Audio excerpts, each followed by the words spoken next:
Good morning, Digit fam. Adam Dowd here with another daily dose of tech awesomeness that happened around the world. WWDC is over and the iOS keyboard still doesn't have a number row. It is June 4th, 2019, and this is your Digit Daily.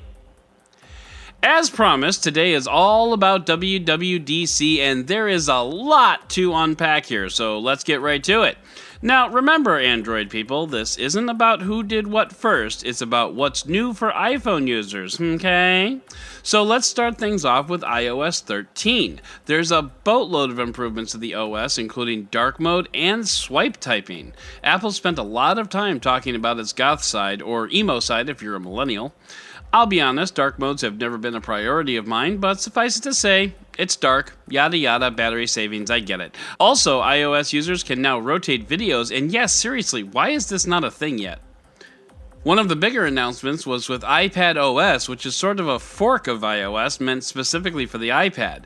So instead of merging iOS and macOS, Apple went the other way with that and developed a third OS entirely. This new OS takes advantage of a larger screen and handles multitasking quite well, I must say. Also, the update brings functional widgets to the home screen. Kind of. The web browser is also a desktop version of Safari as opposed to the mobile version, and that's a welcome change for sure. Apple also developed its own single sign-in feature. You know when you open an app or a website and you could just log in with Facebook or Google? Well, Apple is in on that as well, and it's going so far as to mandate that if an app uses Facebook or Google single sign-on, it must also use Apple.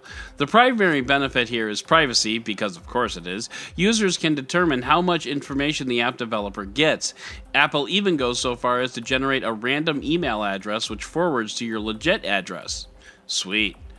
tvOS gets multi-user support, which is only like 6 years ahead of how long it took Netflix to get it. Amazon, just saying.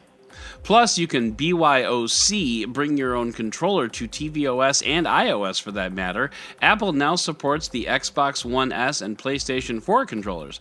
Plus, it's releasing its own controller made of aluminum, and it comes at a bargain cost of $499. I'm kidding about that last part, but a part of you believed me, didn't you? watchOS gets an app store and female health tracking, which is a PC way of saying tracking your menstrual cycle, and seriously, watchmakers, what took so long? Also, there's an app that is designed to help you prevent gradual hearing loss by detecting when you're in an environment that's too noisy. That would have been really nice for me about 20 years ago. But anyway, on the hardware side, we did indeed get a new Mac Pro, which looks like a Wisconsin-sized cheese grater. I'll spare you the specifications because honestly, this is probably not for you, or if it is for you, you probably know more about it than I do. This is a video editing powerhouse that can handle up to 1,000 tracks of simultaneous audio, which, trust me, is a lot. You can edit multiple streams of 4K video simultaneously in real time. This is the Incredible Hulk of computers, basically. Along with that comes the Pro Display XDR monitor, a 32-inch 6K Retina monitor for $5,000, which... well, you know what? I'm going to let my buddy Mike from YouTube channel BenderTube, link in the show notes, talk about the one thing that's missing with this monitor. Hold the up real quick. So you're selling a $5,000 or $6,000 stand if it has a nano etch display. But it doesn't come with the fucking stand? It doesn't come with a fucking stand for $5 or $6 grand. But I also can't put it on any other wall mount or stand because you charge $200 fucking dollars for the VESA mount so I can do that? What the f***? Y'all had me, okay? I was happy. iPad OS, a bunch of other shit. You start coming out with cheese graters and shit. I was like, all right, we're getting our fucking part on. But what the hell, man? So many good moves today, and then you're just like, f*** you. Give us money. Yeah, that's right. This $5,000 monitor doesn't come with a stand. Oh, you can buy a stand for another $1,000. Oh, maybe that's why they call it a 6K monitor. Full disclosure, totally stole that joke from Tom Warren at The Verge. But anyway, yeah, this monitor costs $6,000 unless you want to lean it up against a pile of bricks or something. But hey, Apple also makes a mount adapter for $200. Never mind. Just never mind.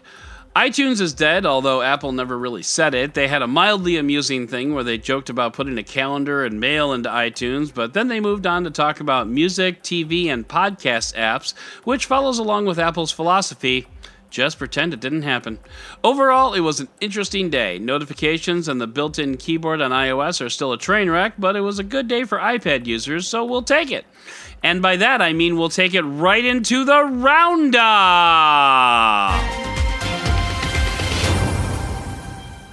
The DOJ and the FTC are carving up the Silicon Valley turkey to see who gets to investigate who for antitrust violations. The DOJ gets Apple and Google, while the FTC gets Facebook and Amazon.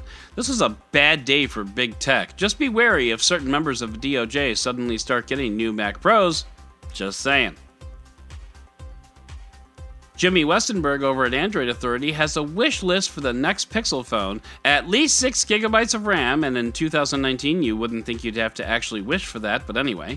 Better battery life, same, and a more versatile camera. Now this is the part that seems a bit greedy. I mean, the camera on the Pixels are still the best anywhere, but Jimmy wants a glass of milk too?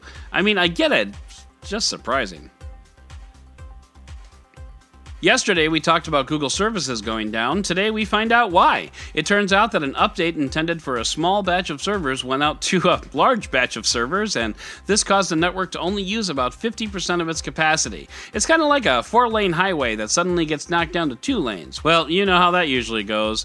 Not well, and I'm from Chicago. I can speak with some authority on this. To make matters worse, the same congestion and traffic slowdown hampered engineers' efforts to fix the problem, kind of like the ambulance trying to get through that same highway. Long story short, it sucked, and Google is sorry, and there's probably an engineer that got fired.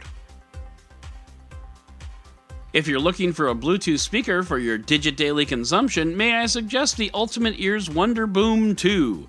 This refresh of the original Wonderboom brings better sound and battery life, plus full IPX67 water and dust resistance, according to Engadget. And in case you're wondering, this podcast is not sponsored by Wonderboom. I just really wanted to say the word Wonderboom as often as possible during the segment. Wonderboom. Wonderboom! Also on stage at WWDC, we got the first live demo of Minecraft Earth, which is basically Pokemon Go for Minecraft. This looks like it could be a neat thing, but it also looks like it'll be exclusive to iOS, at least for some time, which is kind of a bummer. Guess my son will have to wait a little bit longer to play in the real world. Adam Dowd over at Board at Work. Oh, hey, that's me. I wear many hats. Anyway, I got to go to downtown Chicago and play with all the 5Gs. The Samsung Galaxy S10 5G is a fine piece of hardware, and my speeds topped out at 1,493 megabits per second down, which is insanely fast. But at the end of the day, while I found the experience to be light years better on the S10 than on the Moto Z3 with the 5G Moto mod, the experience is still fairly inconsistent moving in and around the city.